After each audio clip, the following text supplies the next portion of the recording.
Hi guys, I'm Brianna. And I'm Tia, and welcome to Paradise.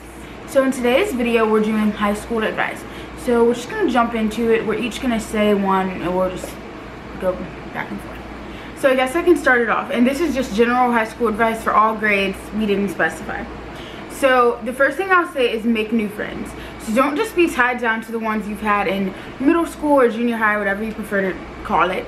And don't, even if you're like in your senior year or junior year, don't just be tied down to the friends you've always had. Be open to new friends that you have in your classes, new people who are coming to the school as freshmen, or new students in general in your grade. Just be open to any grade, any person, being friends with them. And to add on to that, that builds networking for the future. And even if you're not making friends with those people, be nice, say hi, be acquainted with them, because they could remember that in the future, and you don't know who's going to be your boss in the future. And you don't know who could be a great friend that you're not looking towards. And don't judge them before. So that leads to mine, kind of. Be open-minded. This means about going to the school, don't think, oh my gosh, it's going to be stressful, oh my god, high school sucks. Don't think you're going to be way too cool for school, and be open-minded about who you hang out with.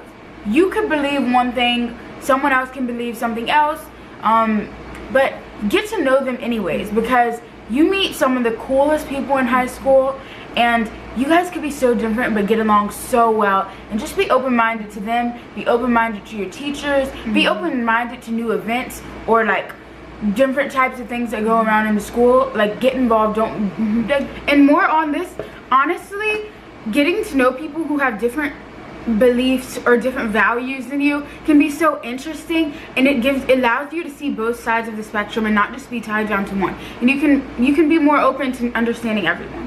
So the next advice I'd give is join new clubs and sports.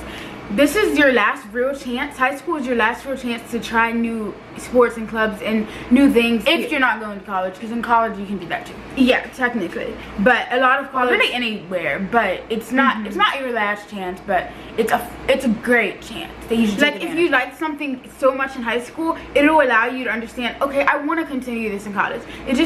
It's a great time to explore new clubs, new sports, new groups of people. So just try it all out. It's a great time, not necessarily your last chance, but you get to do it and meet people, and just it makes your high school career that much better. So that leads to my next one. Well, kind of not, but like take classes you'd enjoy.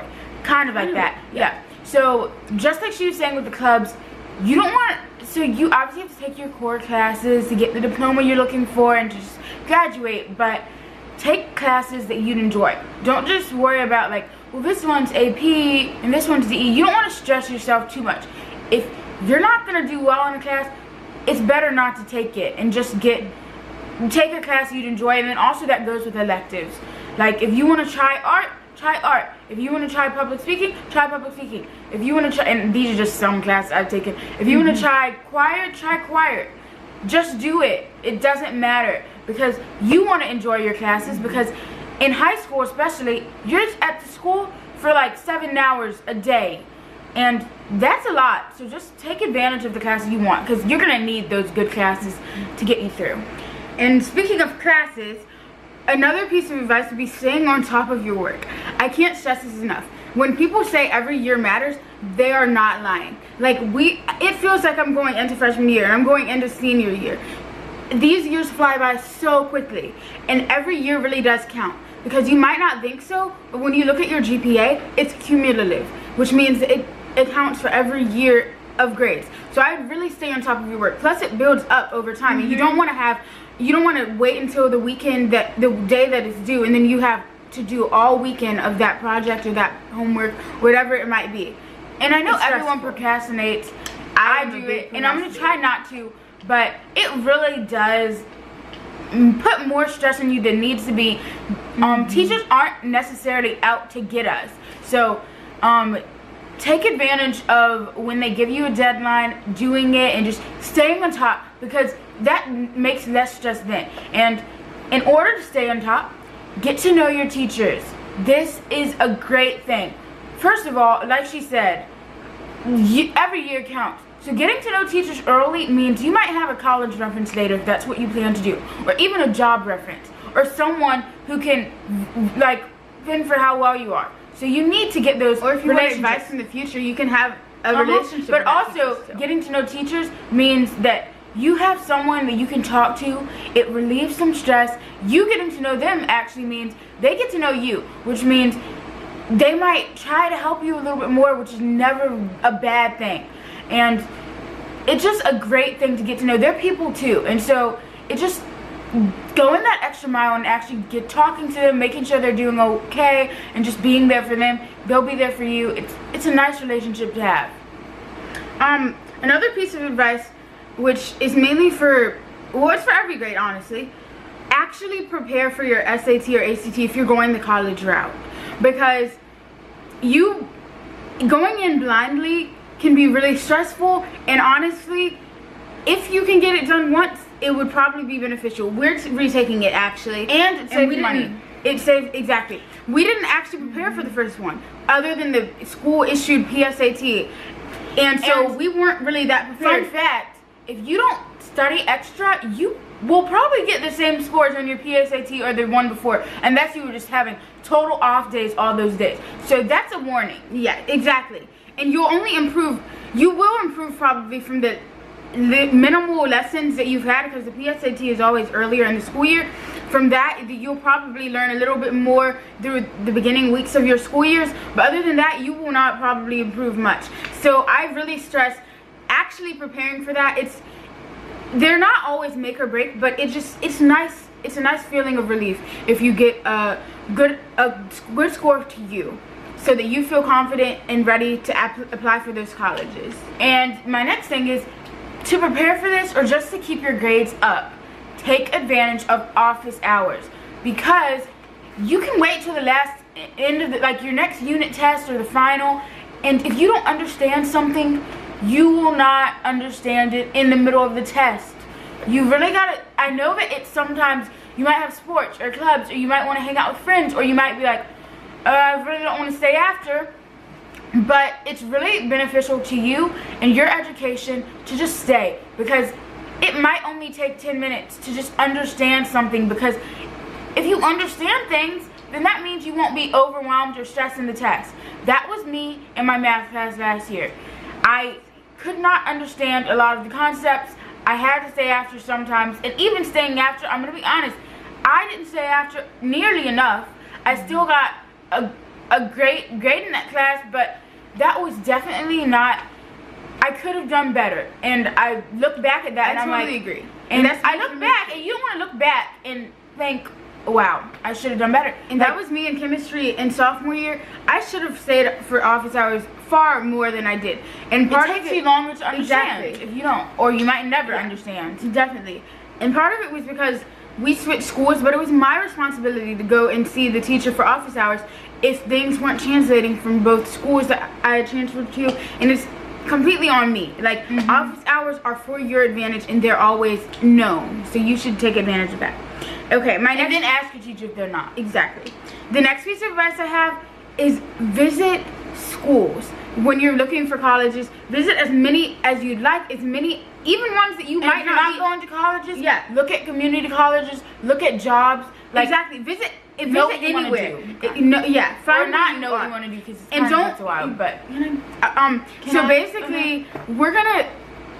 When we were looking at schools, we were always thinking we were gonna go to the school both of our parents went to, and we're in a college town. So it's a college that's right here where we live. So we always were like, college, definitely where we're going. There's no questions. There's no other schools that can compare. But we hadn't visited anywhere else. When we started visiting schools, we've seen so many schools that are so nice, and we would actually see ourselves going there just as much, if not more, than the school that we'd always thought we'd go to. So be open to all schools. Don't just be tied down because your parents may have gone somewhere, or you live in a college town that is super cool. Just be open to more schools and looking at them. And so for my next one, get involved in your school politics. I don't mean like, you know, you can get involved in real politics too, but with school politics, I mean, if there's like an SEA, which is student council, if there's like student government, even if you're not elected in, even if you don't want to run, please get involved, because we're in that, and there's a lot of hate to go with that, because people are always like, the pep rally wasn't great and this wasn't great. But the thing is, if you're not involved, if you're not voicing what you want done, we don't know. And so it's important for you guys, if you want change done, please, you have to voice it. You have to make the change. And also, like, this goes for anything. If you want to better your school in any way, if you want to add like an extra class, if you have a cool idea for your school, voice it to your principal, voice it to the SEA, voice it to anyone. Really, you just need a little bit of backup, because school goes a long way. You can make petitions. Like, the school listens to you. It's for you, the students. So take advantage of that. But if you don't, please don't complain to your schools, councils, because they make decisions, and their decisions are meant to better the whole school. And but if you don't give them advice, then they really have to make them on their own. And if they make decisions on their own and you didn't contribute, you really can't. And they actually think they're doing something great. They're not doing anything to like make all the student body mad. They try, they work hard, and also they have limitations from the principal and the real administration too. So you guys should just really get involved with that. Really get to know your SEA and or whatever you call the student council in there. But and my last piece of advice is just enjoy the high school experience. Try out new social groups. Just be social, stay on top of your work, and have fun, because these are 4 years that are great, and they can be great, and it is what you make it. And honestly, after these 4 years, this may be the last time you see some of these people that you've gone all through school with since preschool and up.